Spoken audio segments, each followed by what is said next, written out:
Assalamualaikum warahmatullahi wabarakatuh. Apa kabar Anda pemirsa Garuda TV? Senang sekali hari ini saya Eli Prabowo yang hadir kembali tentunya untuk ngobrol bareng Dewan yang dipersembahkan oleh DPRD Provinsi Jawa Timur.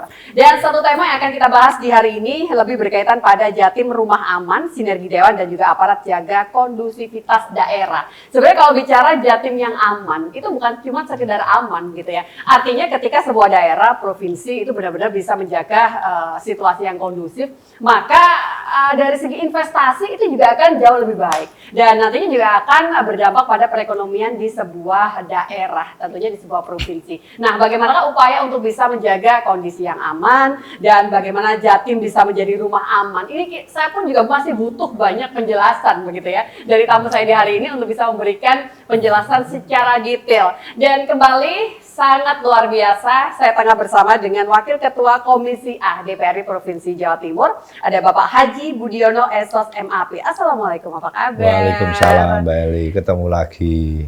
Saya bangga banget jadi warga Jawa Timur, Pak. Amin. Ini tentunya semoga juga dirasakan oleh seluruh masyarakat di Jawa Timur, Amin. begitu ya. Tema kita di hari ini adalah Jatim Rumah Aman, Pak Budiono. Ini seperti apakah menjaga daerah untuk bisa tetap kondusif, Pak Budi? Ya, terima kasih Mbak Eli. Kalau mendengar Jawa Timur aman, sama seperti mungkin saya dengan Mbak Eli. Bagaimana ketika kita ibaratkan rumah. Kita tuh pengen rumah yang aman. Betul. Ya, kita masuk rumah dengan guyup, kita masuk rumah dengan ceria. Bagaimana anak-anak keluarga bisa belajar dengan baik. Siap. Bagaimana ekonominya ekonomi keluarga bisa istilahnya ngepul. Nah, bagaimana keamanan lingkungan, bagaimana betul. tentang komunikasi keluarga dengan masyarakat sekitar. Siap. Seperti ibarat begitu. Di Jawa Timur sama. Iya. Kita pengennya bahwa masyarakat Jawa Timur memang menjadi incaran para pengusaha. Nah, itu bagaimana dia. Aman ketika bisa investasi begitu ya, Pak ya? aman bisa investasi. Ini harus kita ciptakan bersama-sama. Bagaimana di Jawa Timur sampai hari ini masih relatif sangat aman. Jadi perekonomian juga bisa berputar dengan baik, anak-anak kita masih bersekolah dengan baik. Betul. Kemudian perbedaan suku agama di Jawa Timur sangat kondusif. Sepakat itu. Kemudian tentunya ketika Jawa Timur aman, tidak terus semuanya 100% tidak ada masalah.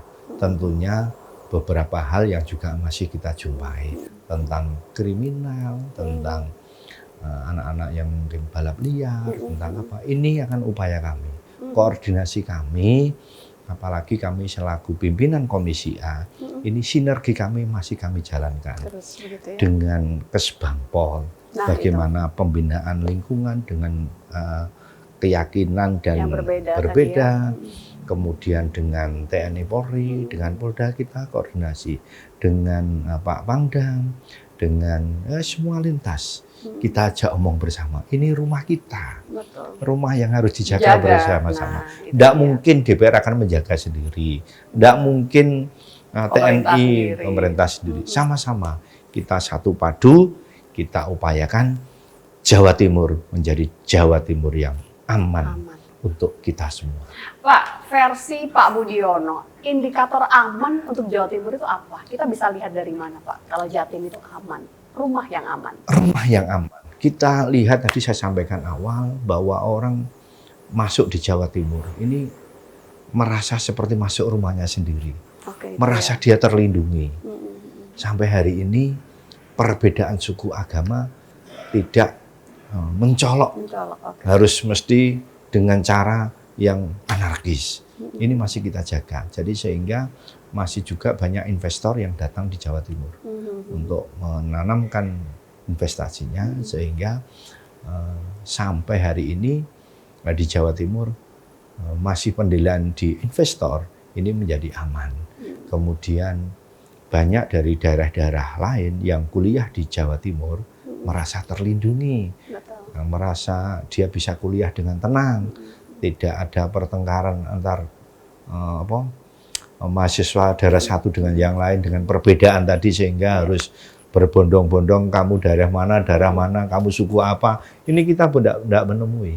Karena Kesbang juga tiap hari Minggu sering laporan jalan dengan Komisi A untuk memantau perkembangan di Jawa Timur. Jadi hal paling sederhana mungkin yang bisa disampaikan itu begini ya Pak ya, selama kita bisa beraktivitas dengan normal, anak-anak belajar mengenyam pendidikan dengan baik, kita bisa bekerja setiap hari dengan fasilitas yang ada, itu artinya aman. Jawa Timur aman. Oke. Investor banyak yang masuk. Ini aman. Juga menjadi indikator. Tolong ukurnya indikator itu.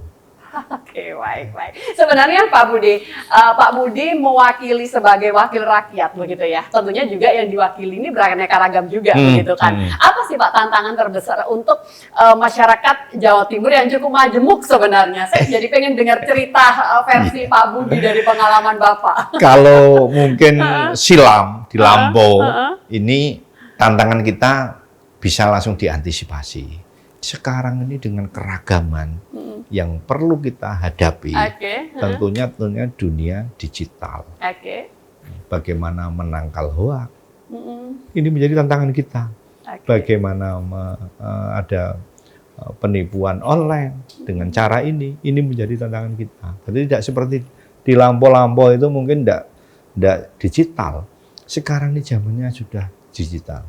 Jadi tantangannya beda, sehingga ada satu dinas Infocom yang harus juga kita beri peran tambahan untuk patrol di dunia maya. Ketika ada permasalahan-permasalahan di Jawa Timur, ini segera cepat kita atasi. Jangan sampai karena ini dunianya sudah dunia digital, kita tidak bisa mengikuti perkembangan zaman. Jadi tantangan terutama masalah hoak, masalah penipuan online, masalah judi online, masalah apapun, ini sekarang sudah beralih. Kalau dulu mungkin keamanannya mungkin hanya di tingkat-tingkat desa aja yang kurang tidak aman. Sekarang ini sudah beda. Dunia mayanya sudah berbeda. Semakin nggak bisa digenggam begitu ya? Nggak bisa digenggam sekarang. Nggak semudah tidak seperti dulu. Ya. Sebenarnya keberagaman karakter masyarakat di Jawa Timur dari 38 kabupaten kota itu sebagai anugerahkah, nilai lebihkah, dan bagaimana upaya untuk bisa menjaga tetap kondusif di Jawa Timur itu Pak Budi? Alhamdulillah di Jawa Timur memang dengan beragam suku, agama, semuanya banyak sekali di Jawa Timur. Kalau boleh beberapa di daerah itu banyak sekali lah. Tapi alhamdulillah dengan dinas kami yang di Kesbangpol ini yang selalu berkomunikasi dengan beberapa pemuka agama, dengan beberapa tokoh masyarakat. Ini semuanya kita buatkan satu forum. Ada forum namanya komunikasi antar umat itu ya Pak ya? Antar umat, ada beberapa forum apa. Ini yang sering kita ketemu bersama Kesbangpol. Sehingga permasalahan-permasalahan yang belum mencuat ke lapangan, ini sudah kita eliminir di satu ruangan. Apa yang perbedaan tadi? Apa yang menjadi masalah? Sehingga tidak harus sampai mencuat. Tentunya ini bisa diselesaikan di dalam satu ruangan, satu gedung. Yang kedua, tentunya Mbak Eli, tidak mungkin terus semuanya pasti clear 100%. Enggak. Masalah juga harus tetap, kita juga harus waspada. Harus kita hadapi juga, mungkin ada gerakan-gerakan apa yang di Jawa Timur, karena jangkauannya Jawa Timur sangat luas, penduduknya itu 40 juta lebih. Ini kan juga tidak boleh, harus kita lengah sedikit pun. Antar instansi, kemudian TNI Polri, tokoh masyarakat, tokoh agama, harus sering diajak kita komunikasi. Permasalahan bagaimana tidak harus mencuat di lapangan. Pola kepemimpinan itu pengaruh nggak sih? Pengaruh sekali. Artinya ada ya kita melihat pemimpin-pemimpin yang memang cukup mengayomi dan itu berdampak pada sebuah daerah yang kondusif. Jadi, itu tadi ya Pak ya? Seperti tokoh masyarakat, ada salah satu, mohon maaf mungkin di salah satu pondok besar. Ini sangat berpengaruh sekali. Harus kita ajak komunikasi. Jadi tidak usah mencuat, mungkin ada gerakan apa, cukup dengan kita mendekat kepada ulama besar tadi sudah reda. Mungkin dengan tokoh agama yang lain juga ada. Para pendeta, harus kita ajak ngobrol. Karena apa? Daripada kita langsung kepada masyarakat, mungkin masih apa ya, masih istilahnya manjur atau luar biasa kepada tokoh yang ngomong. Lebih didengar. Contohnya umpama di salah satu daerah terpencil. Kita mungkin ngomong tidak didengar siapa itu yang ngomong. Tapi kalau tokoh ini yang ngomong lain, dia sudah mendengar, oh ya, bahwa kita tadi ada tokoh yang menyampaikan ini sehingga cukup diatasi dengan 1-2 orang. Oke, baik. Maka komunikasinya akan lebih lebih tepat sasaran juga. Sasaran. Nanti kita akan coba lanjut kembali dan pastikan Anda tetap bersama dengan kami pemirsa untuk ngobrol bareng Dewan yang dipersembahkan oleh DPRD Provinsi Jawa Timur. Sesaat lagi untuk Anda.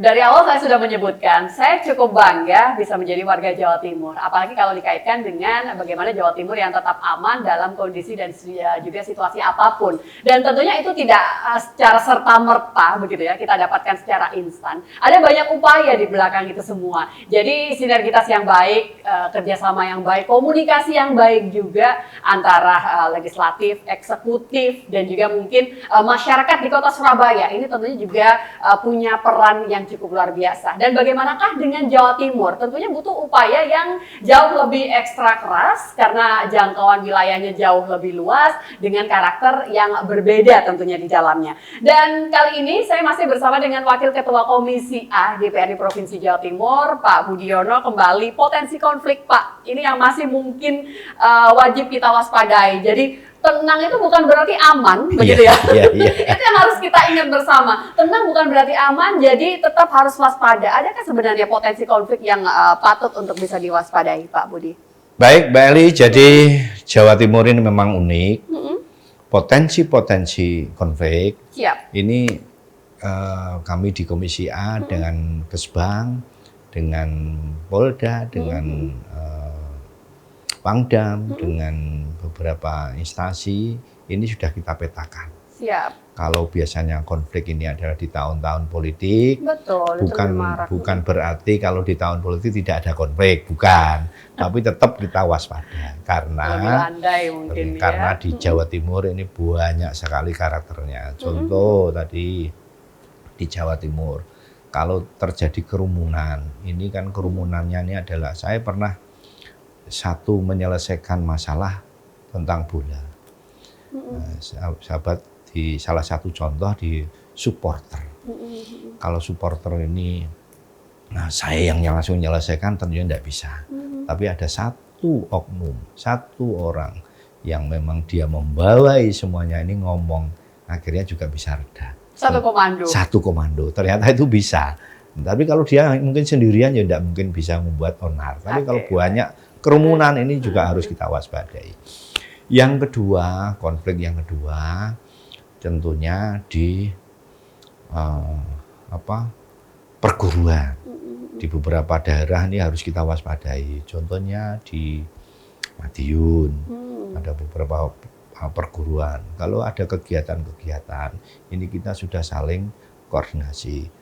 Antar tokoh perguruan kita ajak omong, antar perguruan kita duduk bersama. Silahkan besok mengadakan kegiatan, tapi tidak usah pakai atribut, karena yang dilewati ini belum tentu sama.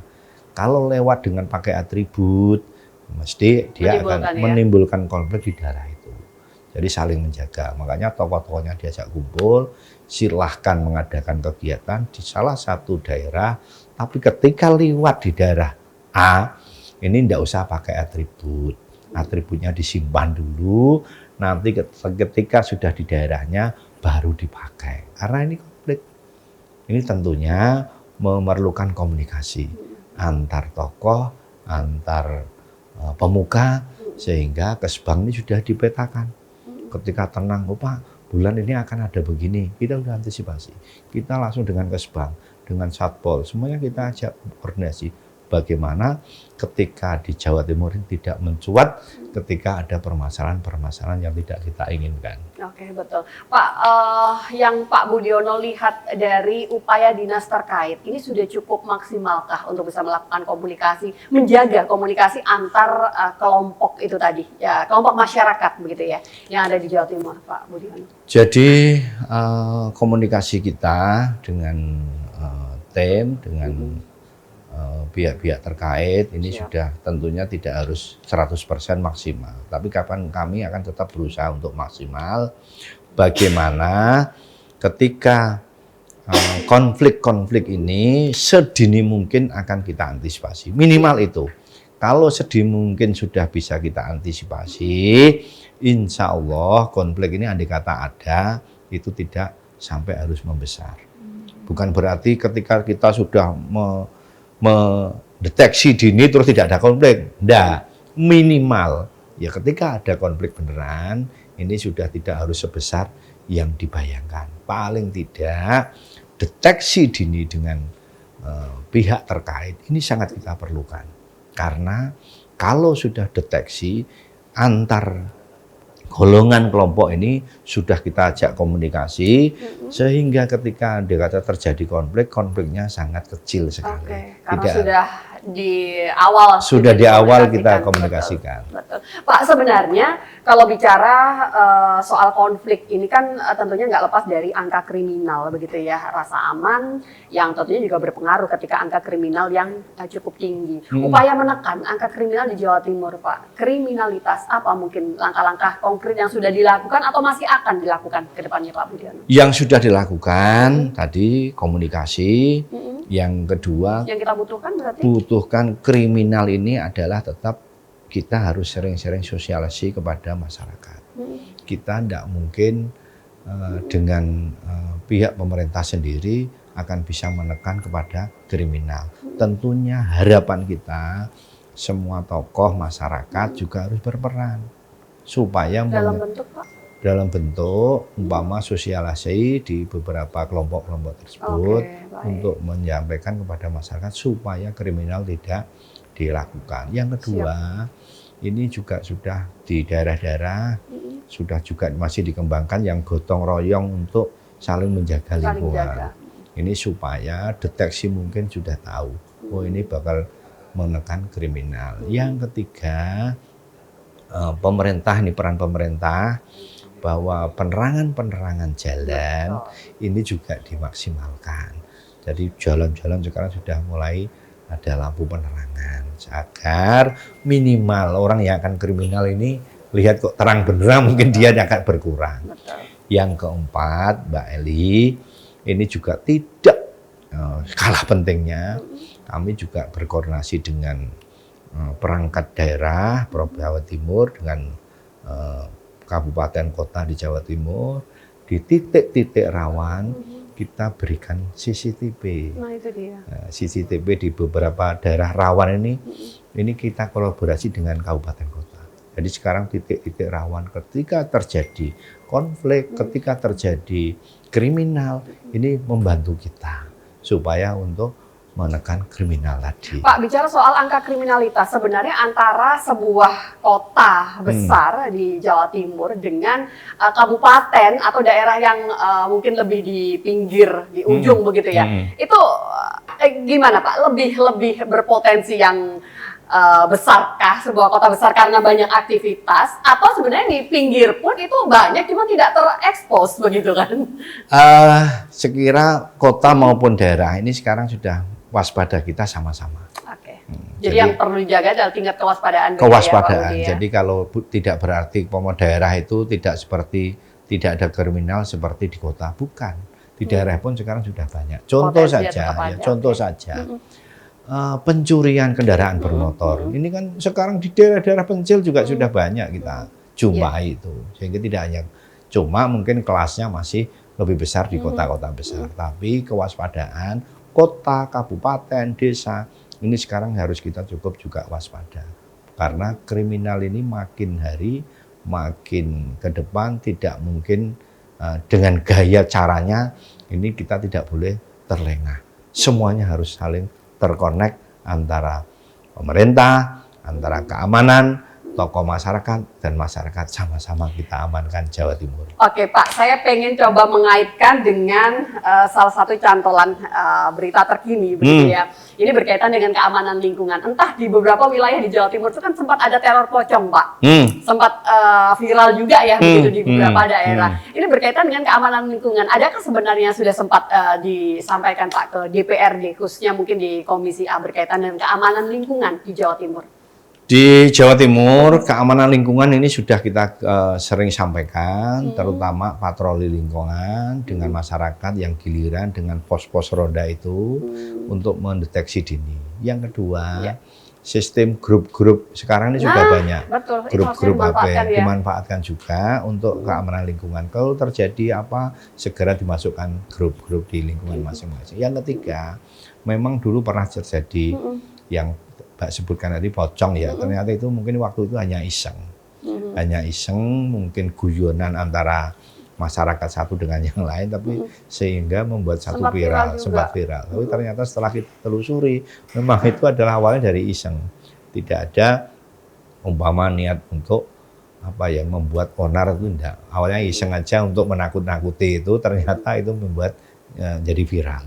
Sehingga tadi disampaikan, masyarakat sekarang sudah berperan aktif, ikut menjaga gotong royong lingkungan masing-masing dengan cara sesuai caranya lingkungan masing-masing. Yang penting bagaimana kita komunikasikan antara masyarakat, antara pemerintah, antara keamanan, sama-sama bagaimana menjaga Jawa Timur. Betul, semakin cepat informasi tadi tersampaikan, maka semakin bagus juga mungkin cara yang bisa dilakukan untuk bisa tetap menjaga keamanan di lingkungan kita. Nanti kita akan coba lanjut kembali dan pastikan Anda tetap bersama dengan kami, pemirsa, di Ngode Ngobrol Bareng Dewan yang dipersembahkan oleh DPRD Provinsi Jawa Timur. Sesaat lagi.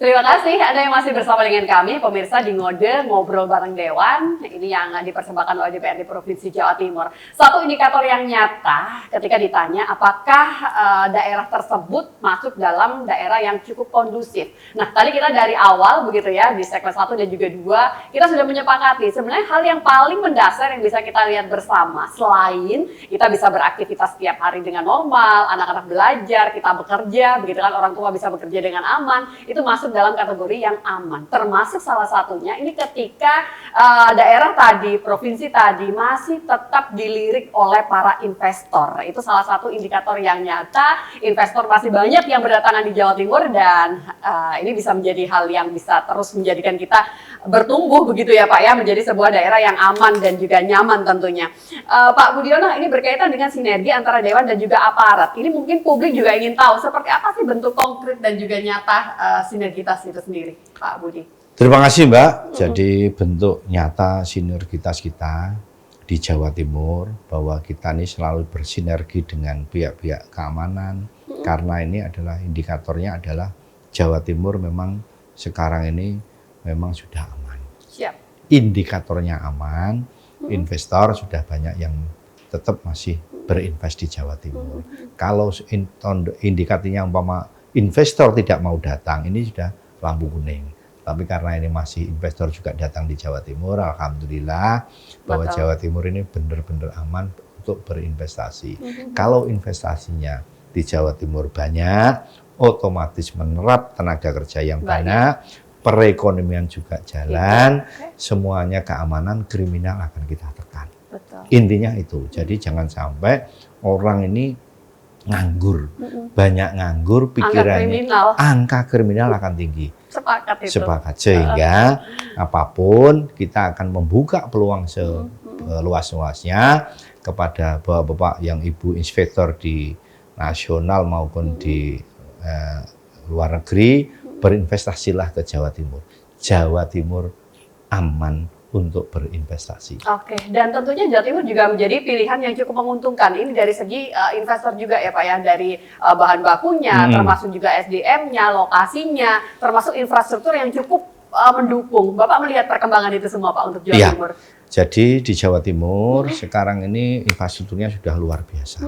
Betul, pertumbuhan itunya. Pertumbuhan infrastrukturnya sudah luar biasa sehingga perkembangan investor, kemudian SDM-nya sudah memenuhi, jangkauan sekarang ini banyak tenaga-tenaga luar yang masuk di Jawa Timur, pengen kerja di Jawa Timur, rata-rata di industri. Ini sudah banyak di luar Jawa Timur mau masuk di sini, karena merasa investasi adalah aman di Jawa Timur.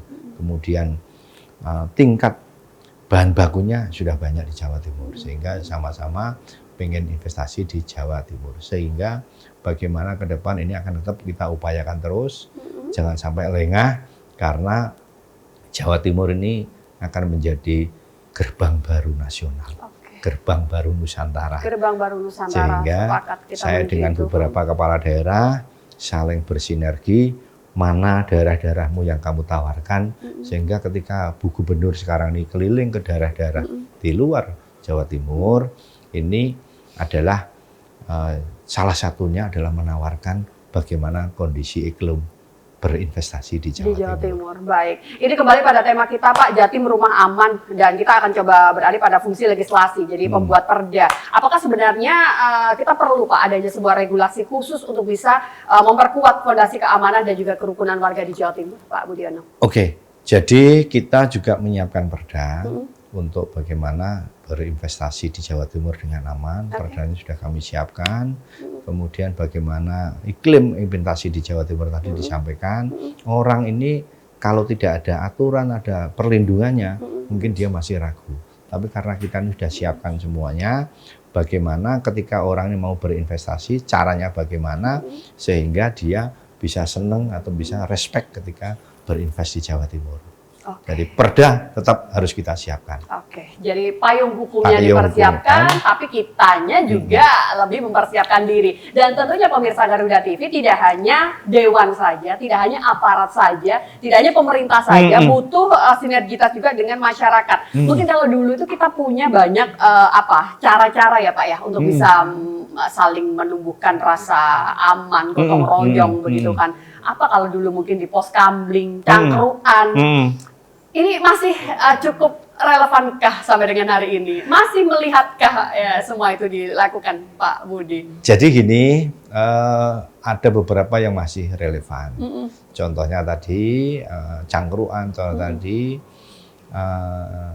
linmas atau hansip masih hidup. Beberapa daerah ada ya Pak ya? Beberapa daerah, sehingga ada satu kebijakan kepala daerah yang memanfaatkan linmas supaya berkreatif.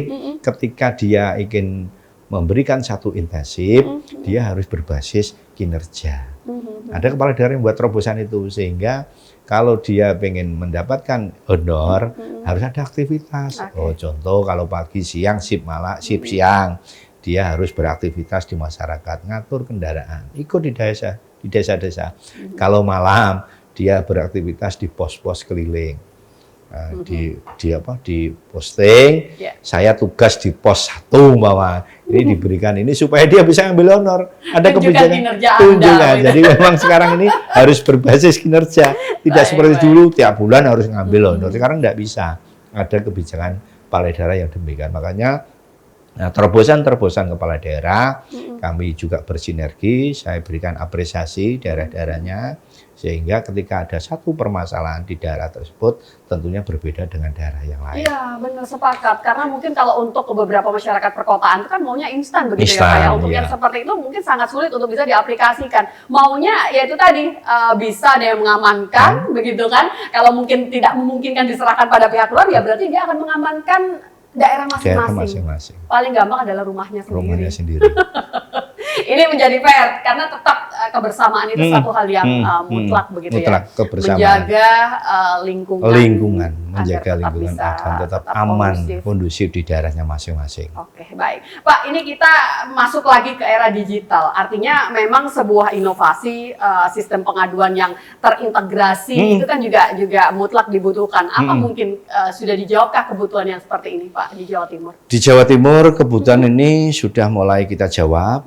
Ya, jadi koordinasi tadi di antara daerah satu dengan daerah lain. Betul. Kesbangpol ini sering mengadakan satu pertemuan dengan Kesbangpol 38 kabupaten kota dengan Komisi A, kemudian Satpol PP dengan kita berikan satu anggaran koordinasi dengan Satpol PP kabupaten kota, kemudian integrasi teman-teman dari instansi yang lain juga sama-sama sepakat bagaimana ini kondisi Jawa Timur memang benar-benar aman. Jadi koordinasi itulah yang nomor satu yang kita utamakan antar kabupaten kota yang lain, sehingga Jawa Timur potretnya tinggal memantau kondisi di lapangan masing-masing. Tapi tanpa kehadiran beliau-beliaunya di masing-masing kota kabupaten, tentunya kita juga akan kesulitan. Jadi sehingga contohnya tadi Kesbangpol, ketika ketemu dengan Kesbangpol di seluruh kabupaten kota, ini akan bercerita. Itulah pentingnya saling bersinergi tadi. Saling bersinergi tadi. Itulah sehingga dengan model digital yang sekarang ini, sekarang ketemunya kan tidak kalau dulu ketemunya harus di Surabaya, ketemunya harus di kabupaten tertentu. Sekarang sudah melalui satu dengan digital ini bisa ketemu. Bisa lebih terkoneksi. Terkoneksi. Siap Bapak, closing statement apa yang bisa disampaikan untuk seluruh pemirsa Garuda TV? Silakan. Terima kasih Mbak Eli yang luar biasa kepada pemirsa Garuda TV.